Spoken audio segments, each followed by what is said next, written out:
Sun travels வடமாகாணத்தில் சட்டபூர்வமான அனுமதியுடன் இயங்குகின்ற visa consultants and ticket agent. உங்கள் பெறுமதியான கடவுச்சீட்டுகள், ஆவணங்கள் போன்றவற்றுக்கு பாதுகாப்பான அனுமதி பெற்ற நிறுவனம் சன் டிராவல்ஸ்.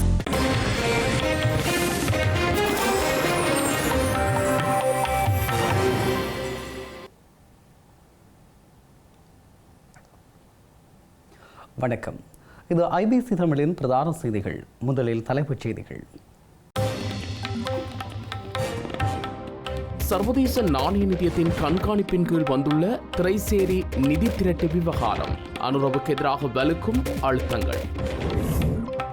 திரைசேரி மீதான தாக்குதலால் வங்கி கட்டமைப்புக்கு ஆபத்து, நடவடிக்கை எடுக்க வேண்டும் எனவும் கோரிக்கை. இலங்கையில் அதிகரித்து வரும் மோசடி சம்பவங்கள், ஸ்ரீலங்கா காவல்துறை பொதுமக்களுக்கு எச்சரிக்கை.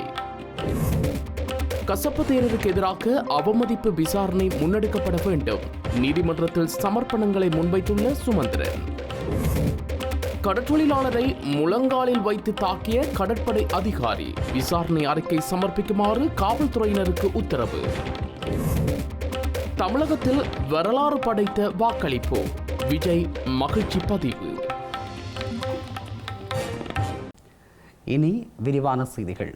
ஸ்ரீலங்கா நிதி அமைச்சகத்தின் கணினிகளை ஊடுருவி இணைய குற்றவாளிகளால் 2.5 மில்லியன் அமெரிக்க டாலர் கையாடப்பட்ட சம்பவம் ஸ்ரீலங்கா அரசாங்கத்துக்கு நெருக்கடிகளை உருவாக்கியுள்ள நிலையில் தற்போது இந்த விடயம் சர்வதேச நாணய நிதியத்தின் கவனத்திற்கும் சென்றுள்ளது. இந்த மோசடி தொடர்பான நிலைமைகளை நிதியம் உன்னிப்பாக கண்காணித்து வருவதாக அதன் செய்தி தொடர்பாளர் தெரிவித்துள்ளார். இந்த நிலையில் இந்த மோசடியை முதலாக மக்களுக்கு அம்பலப்படுத்திய சுதந்திர சட்டத்தரணிகள் அமைப்பு நிதி அமைச்சர் செயலாளர் ஹர்சன சூரிய பெரும பதவி விலக வேண்டும் என வலியுறுத்தியுள்ளமை அரசாங்கத்துக்கு நெருக்கடிகளை அதிகரித்துள்ளது. இலங்கையில் அதிகரித்து வரும் மோசடி சம்பவங்கள் தொடர்பில் பொதுமக்கள் விழிப்புடன் இருக்க வேண்டும் என ஸ்ரீலங்கா காவல்துறை எச்சரிக்கை விடுத்துள்ளது.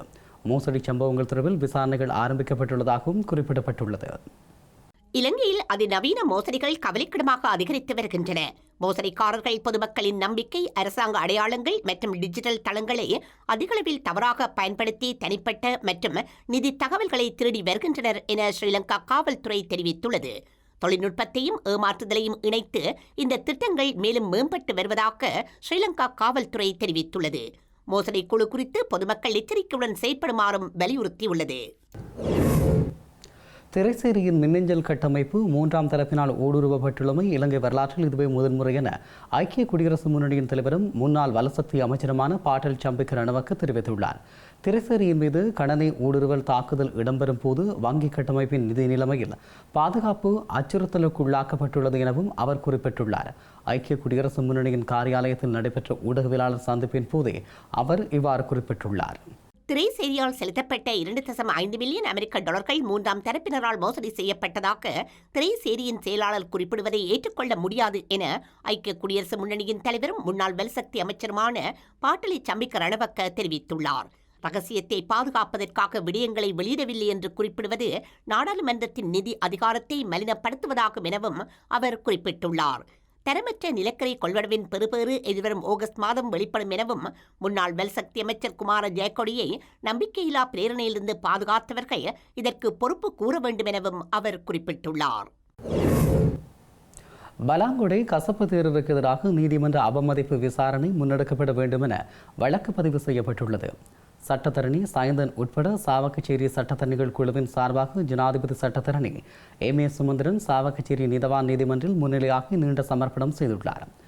யாழ்ப்பாணம் நாவற்குழி விகாரையில் உள்ள பிக்கு ஒருவருக்கு எதிராக பாலியல் குற்றச்சாட்டு சுமத்தப்பட்டதன் பின்னணியில் சுமந்திரன் உள்ளதாக பலாங்குடை கசப்பு தேரர் அண்மையில் தெரிவித்திருந்த நிலையில் அவமதிப்பு விசாரணை முன்னெடுக்கப்பட வேண்டும் என வழக்கு பதிவு செய்யப்பட்டுள்ளது. யாழ்ப்பாணம் காங்கேசந்துறையில் 30 வருடங்களுக்கு மேலாக இயங்காத நிலையில் காணப்படும் சீமெந்து தொழிற்சாலையினை ஸ்ரீலங்கா தொழில் மற்றும் நிதி திட்டமிடல் பிரதி அமைச்சர் அனில் ஜெயந்த பார்வையிட்டுள்ளார். யுத்தத்தின் காரணமாக கடந்த 30 வருடங்களுக்கு மேலாக இயங்காத நிலையில் காணப்படுகின்ற காங்கேசந்துறை சீமெந்து தொழிற்சாலையினை மீள இயக்குவதற்கான யோசனையினை அனுர அரசாங்கம் முன்வைத்துள்ளது. ஸ்ரீலங்கா கைத்தொழில் மற்றும் தொழில் முயற்சிகள் அபிவிருத்தி அமைச்சர் சுனில் ஹந்துன்னெத்தி, நிதி மற்றும் திட்டமிடல் பிரதி அமைச்சர் ஹர்ஷன சூரிய பெரும, கடற்தொழில் அமைச்சர் ராமலிங்கம் சந்திரசேகர் ஆகிய அமைச்சர் குழுவினர் சீமெந்து தொழிற்சாலையை கடந்த மாதம் பார்வையிட்டனர். அதனைத் தொடர்ந்து இன்றைய தினம் தொழில் மற்றும் நிதி திட்டமிடல் பிரதி அமைச்சர் அனில் ஜெயந்த பார்வையிட்டு இதனை கைத்தொழில் மையமாக மாற்றி மக்களின் பொருளாதாரத்தை மேம்படுத்துவதற்கான நடவடிக்கைகள் முன்னெடுக்கப்படும் என குறிப்பிட்டார். இதன்போது தொழிற்சாலையை கைத்தொழில் வலயமாக மாற்றுவது தொடர்பாக நாடாளுமன்ற உறுப்பினர் வைத்திய ஸ்ரீ பவானந்தராஜா தனது கருத்தினை தெரிவித்தார். ஸ்ரீலங்காவின் முன்னாள் ஜனாதிபதி ரணில் விக்ரமசிங்கவின் தனிப்பட்ட வெளிநாட்டு பயணம் தொடர்பாகவே மைத்ரி விக்ரமசிங்கவிடம் ஸ்ரீலங்கா குற்றப்புலனாய்வு பிரிவு நேற்று வாக்குமூலங்களை பதிவு செய்துள்ளதாக தெரியவந்துள்ளது. ஸ்ரீலங்காவின் முன்னாள் ஜனாதிபதி ரணில் விக்ரமசிங்கவின் இல்லத்திற்கு சென்று குற்றப்புலனாய்வு திணைக்களத்தின் அதிகாரிகள் நேற்றைய தினம் வாக்குமூலங்களை பதிவு செய்திருந்தனர். அவரது உடல்நிலை குறித்து அவரது வழக்கறிஞர்கள் விடுத்த கோரிக்கையின் பேரில் இல்லத்தில் வைத்து இந்த வாக்குமூலம் பெறப்பட்டுள்ளதாக தெரிவிக்கப்படுகின்றது. தனிப்பட்ட வெளிநாட்டு பயணத்திற்காக 1.66 பில்லியன் ரூபாய் பொது நிதியை பயன்படுத்திய குற்றச்சாட்டின் பேரில் முன்னாள் ஜனாதிபதி ரணில் விக்ரமசிங்க மீது கோட்டை நீதவான் நீதிமன்றத்தில் குற்ற புலனாய்வுத்துறை வழக்கு பதிவு செய்துள்ளது. இந்த வழக்கு எதிர்வரும் புதன்கிழமை 29ஆம் தேதி கோட்டை நீதவான் நீதிமன்றத்தில் மீண்டும் விசாரணைக்கு வரவுள்ளமை குறிப்பிடத்தக்கது. மட்டக்களப்பு செட்டிபாளையம் கடற்கரை பகுதியில் கடற்தொழிலாளர் ஒருவரை முழங்காலில் வைத்து தாக்கியதாக குற்றச்சாட்டில் கைது செய்யப்பட்ட ஸ்ரீலங்கா கடற்படை அதிகாரி ஒருவரை 1 லட்சம் ரூபாய் சரீர பிணையில் விடுவிக்க களுவாஞ்சிக்குடி நீதவான் நீதிமன்றம் உத்தரவிட்டுள்ளது. அதேவேளை இந்த வழக்கை மீண்டும் விசாரணைக்கு எடுத்துக்கொள்ளவும் நீதிமன்றம் உத்தரவிட்டுள்ளது. முறையான விசாரணைகளை முன்னெடுத்து சாட்சிகள் மற்றும் சான்று பொருட்களுடன் எதிர்வரும் 22ஆம் தேதி வழக்கு தாக்கல் செய்யுமாறு காவல்துறையினருக்கு உத்தரவிடப்பட்டுள்ளது.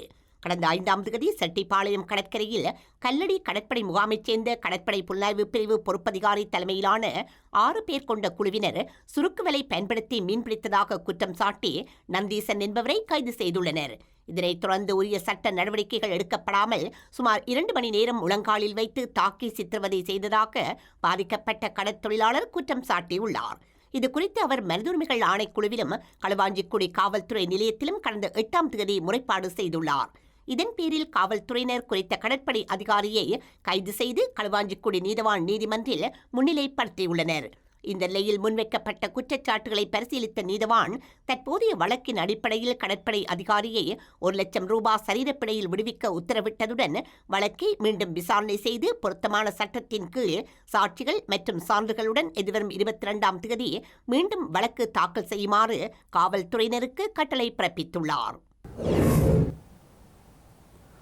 இலங்கை பயணி ஒருவர் சுமார் 25 மில்லியன் ரூபாய் பெறுமதியான புதைப்பொருளுடன் கட்டுநாயக்க விமான நிலையத்தில் வைத்து கைது செய்யப்பட்டுள்ளார். கைது செய்யப்பட்ட சந்தேக நபர் ஒரு புகைப்பட கலைஞர் என தெரியவந்துள்ளது. கொழும்பைச் சேர்ந்த 33 வயதுடைய குறித்த சந்தேக நபர் தாய்லாந்தின் பேங்காக் நகரிலிருந்து கட்டுநாயக்க விமான நிலையத்தை இன்று அதிகாலை சென்றடைந்துள்ளார். விமான நிலையத்தின் பசுமை வழியூடாக அவர் வெளியேற முயன்றபோது விமான நிலைய சுங்கப் போதைப்பொருள் கட்டுப்பாட்டு பிரிவின் அதிகாரிகளுக்கு ஏற்பட்ட சந்தேகத்தின் அடிப்படையில் முன்னெடுக்கப்பட்ட சோதனையின் போது அவரது பயணப்பொதியில் மிக நுணுக்கமாக மறைத்து வைக்கப்பட்டிருந்த குஷ் போதைப்பொருள் தொகுதி கண்டெடுக்கப்பட்டது. உலர்ந்த பல பொதிகளுக்குள் இருந்த பழங்களை அகற்றிவிட்டு அதற்குள் மிக சூட்சுமமான முறையில் இந்த போதைப் பொருள் பொதி செய்யப்பட்டிருந்ததாக தெரிவிக்கப்படுகின்றது.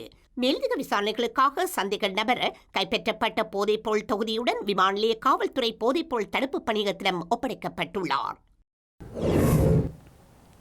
தமிழகத்தில் அதிகரித்துள்ள வாக்கு சதவீதம் திமுக அரசின் மீதான மக்களின் கோபத்தையும் ஆதங்கத்தையும் காட்டுகிறது என மத்திய இணையமைச்சரும் அவிநாசி சட்டமன்ற தொகுதி பாஜக வேட்பாளருமான எல் முருகன் தெரிவித்துள்ளார். இந்த வாக்குப்பதிவு முழுக்க திமுக அரசாங்கத்திற்கு எதிரான வாக்குப்பதிவு ஆகும் எனவும் தெரிவித்துள்ளார். பழனி தண்டாயுதபாணி ஆலய தரிசனத்திற்கு பின்னர் ஊடகங்களிடம் அவ்வாறு அவர் குறிப்பிட்டுள்ளார். தமிழக சட்டமன்ற தேர்தலில் மக்கள் காட்டிய ஆர்வம் மற்றும் அமைதியான முறையில் ஜனநாயக கடமை ஆற்றியமைக்கு தமிழக மக்களுக்கு தனது மனமார்ந்த நன்றியை தமிழக வெற்றிக் கழக தலைவர் விஜய் தெரிவித்துள்ளார். தமிழக சட்டசபை தேர்தலுக்கான வாக்குப்பதிவு நேற்று முன்தினம் 234 தொகுதிகளிலும் ஒரே கட்டமாக தொடங்கி விறுவிறுப்பாக நடைபெற்று முடிந்துள்ளது. தமிழ்நாட்டின் சட்டசபை தேர்தல் 2026ஆம் ஆண்டு வாக்குப்பதிவு வீதம் வரலாற்று சாதனையை எட்டியுள்ளது. இந்த நிலையில் நேற்றைய தினம் தமிழக வெற்றிக் கழகத்தின் தலைவர் விஜய் தனது உத்தியோகபூர்வ எக்ஸ் தளத்தில் ஒரு மகிழ்ச்சி பதிவை வெளியிட்டுள்ளார். 85% வாக்குப்பதிவு என்பது தமிழகம் இதுவரை கண்டிராத ஒன்று எனவும், எங்கிருந்தாலும் கோயில்களில் காணப்படும் கூட்டத்தைப் போலவே சிறு குழந்தைகளுடன் குடும்பமாக வாக்களிக்க வருகை தந்ததை கண்டு யாரும் வியக்காமல் இருந்திருக்க மாட்டார்கள் எனவும் குறிப்பிட்டுள்ளார்.